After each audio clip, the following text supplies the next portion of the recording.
Trinay ko guys yung speaker. Mag-video okay sana ako, kaya lang yung mic is ano pala, lobat. Ayun, nakasaksak pa rin. Yan, nag-sound trip na lang ako. Pinus ko muna kasi itong itlog ng asawa ko. Itong itlog na in-order ng asawa ko ay may mga lipad-lipad. Yung rep namin, ang laman, puro na lang itlog. Oh. Itlog na pula, itlog na brown. Itlog na brown. Itlog na brown din to. Galing tong Batangas guys, in-order sa ninang ko. Ninang namin sa kasal. May naamoy ako dito guys na hindi maganda.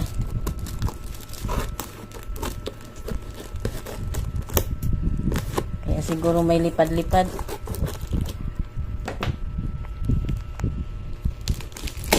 Saka may basag dito.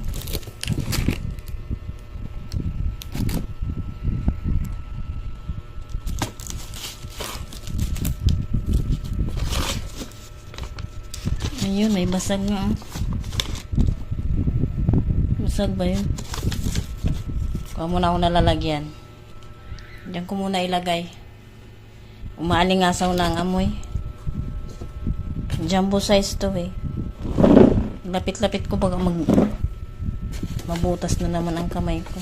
Nakikita nyo ba yung mga lipad-lipad? Ayun, may basag nga. Ay! Ay! Beho!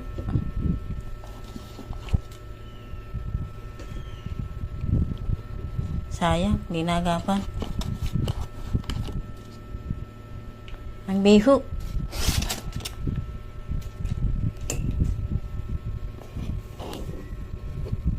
Ilan ba itong? Sana isa lang.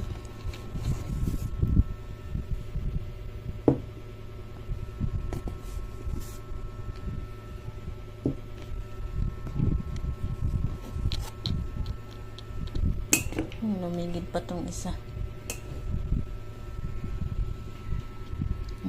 Wala na ng laman. Kuha muna ako ng plastic.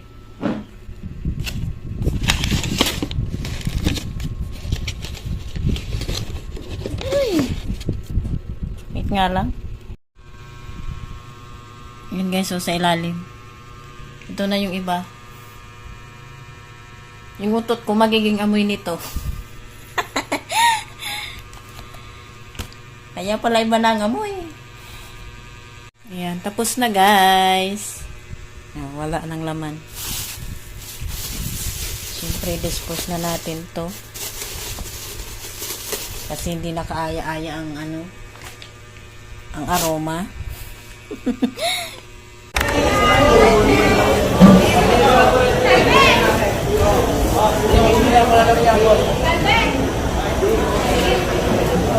Oh, may gulong. Bumili ka na.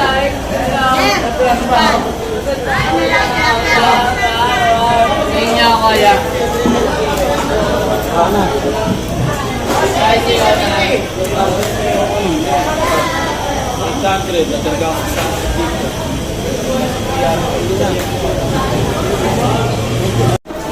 Ako ay bumili ka na rin.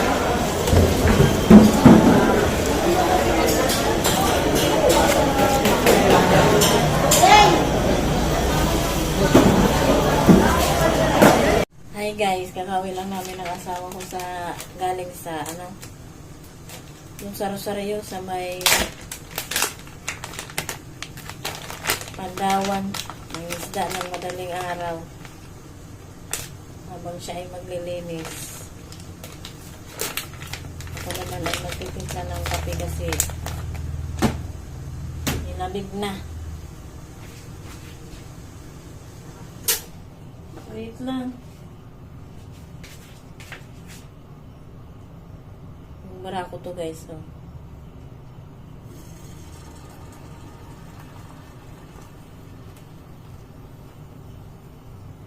Ouch.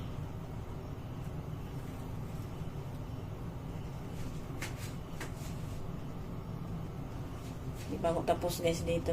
Tinawag kasi ako eh.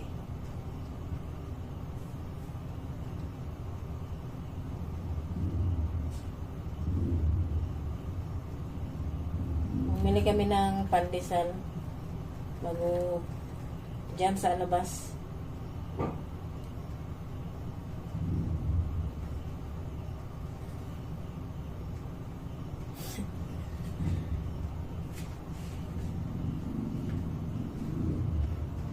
Oops. Lamig guys. Hindi na ako masyadong nag-vlog doon kasi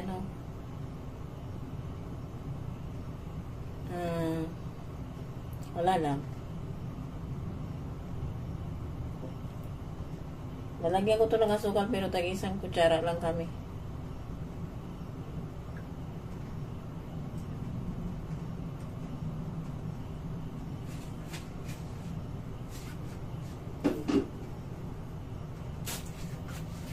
Tatanggalin ko tong bag.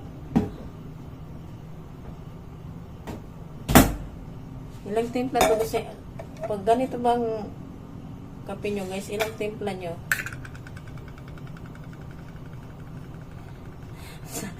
Sa akin umabot ng 2 ata to. Habang may kulay pa, itimplahin. Ayan.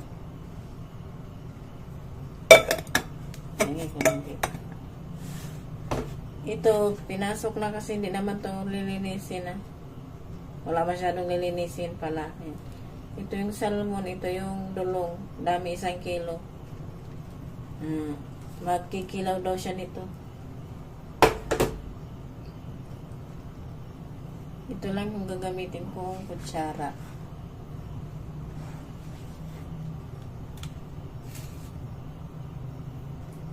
Kutsarita.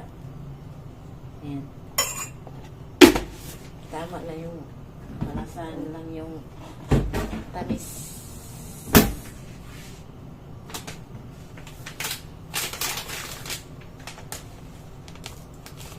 Marami pa to guys. Ilang bag ba to? 8 pieces. Ilan na lang to?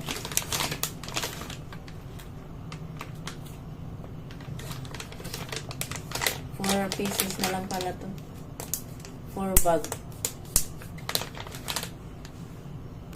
Ito yung pandesal.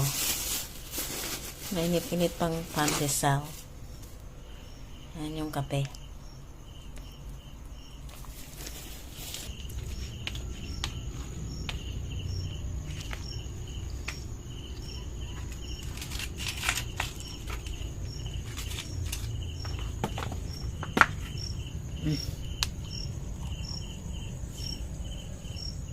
Pusit.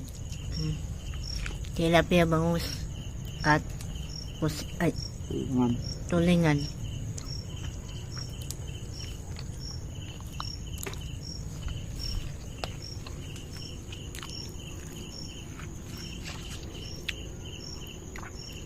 Madilim pa guys kasi 5:35 pa lang.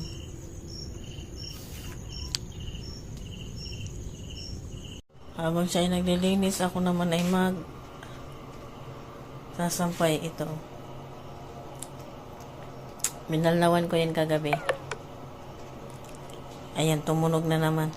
I-charge ko muna to guys. Maliwanag na guys. 7 na ata. Past 7. Lumamig na nga yung kape eh.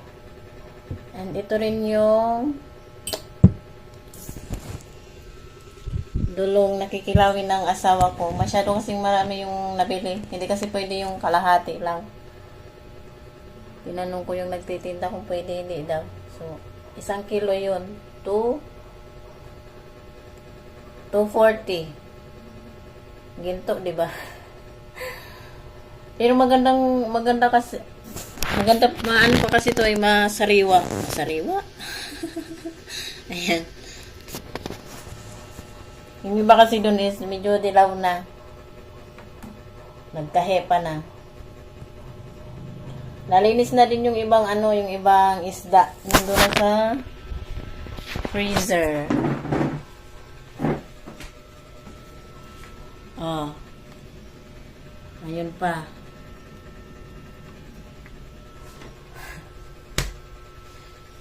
Kanina guys, yung asawa ko tinisting niya to. Habang Babalot ako ng isda. May salita na salita dito sa speaker with microphone. Testing niya. Tinawagan niya ako kagabi kung kumusta daw ang speaker. Sabi ko, okay naman. Hindi naman, ano ba to? Hindi naman, sabi ko, hindi naman kaya ang boses ko. Lalagyan niya to ng pipino. Magluluto na sana ako, kaya lang nawalan kami ng gas. 8:30 pa.